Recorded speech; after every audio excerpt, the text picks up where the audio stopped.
Meron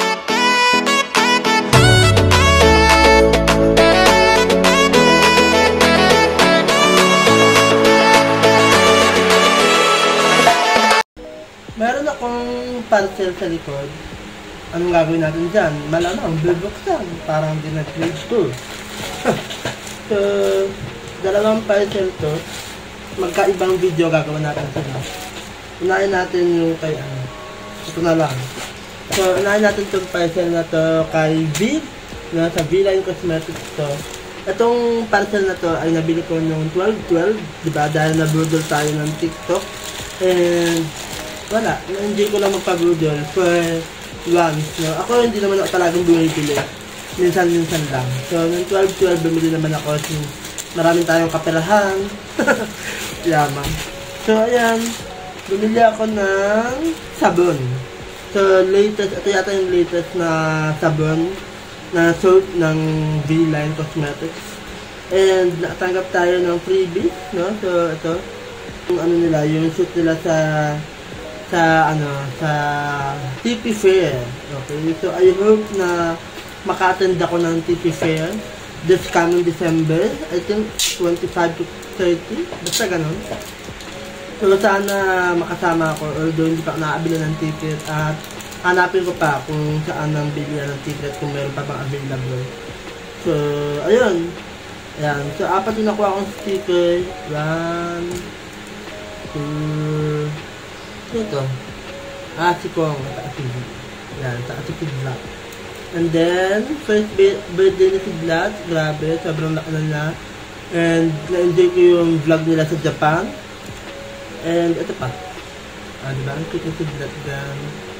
So, punta na tayo dun sa mismong products nila. Yung latest products nila, si Lakas at si Ganda, yung soap. Although, ang binili ko lang ay yung kay Kong, yung kay Lakas. Okay, so, tikman tuloy natin. Tignan na natin. Buksan na natin.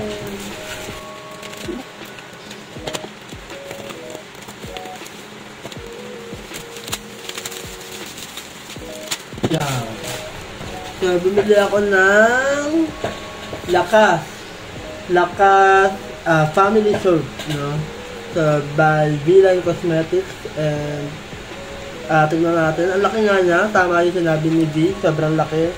Yung packaging nila, ang lakas ng abata, no? So, may mga mukha nila. Pero kung ang market is yung mga adult na, definitely hindi nila bibili yung mga ganito, yung merong mga mukha. Diba? So, siyempre mas gusto nila yung bumili yung aesthetic, walang mukha, minimalist, diba? So, yung packaging na naman yung hindi ko bet. Pero, may mga binili na sa kanila na nabetan ko naman. Ginawa kong paregalo sa kapatid ko yung makeup ng V-Line.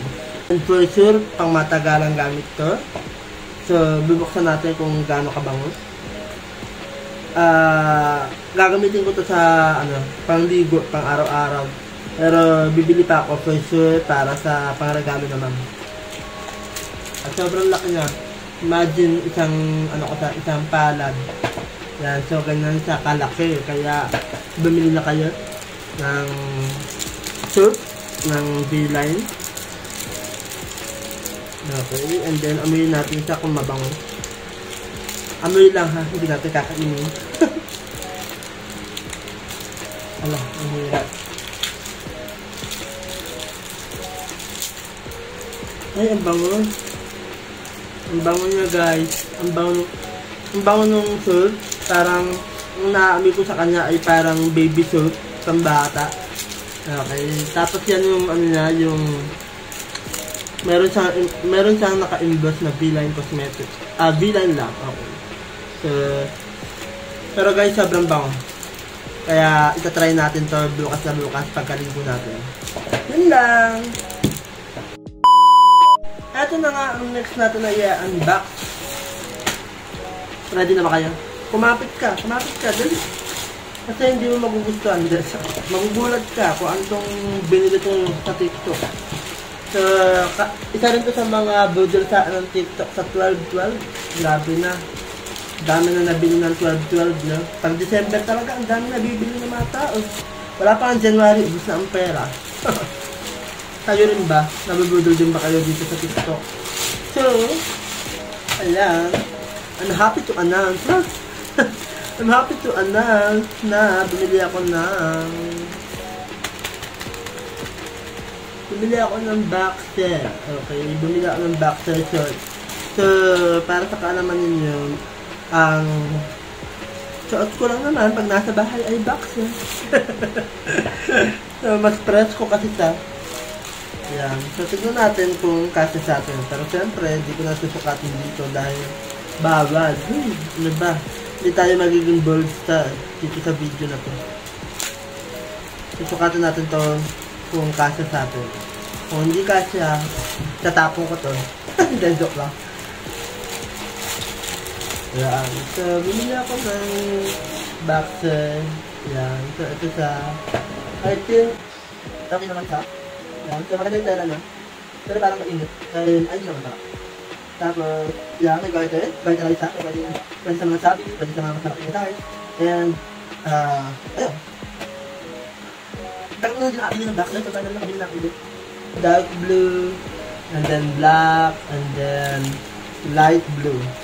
So, tatlong klase siya. Ayan. So, sukatan natin kung sakto lang.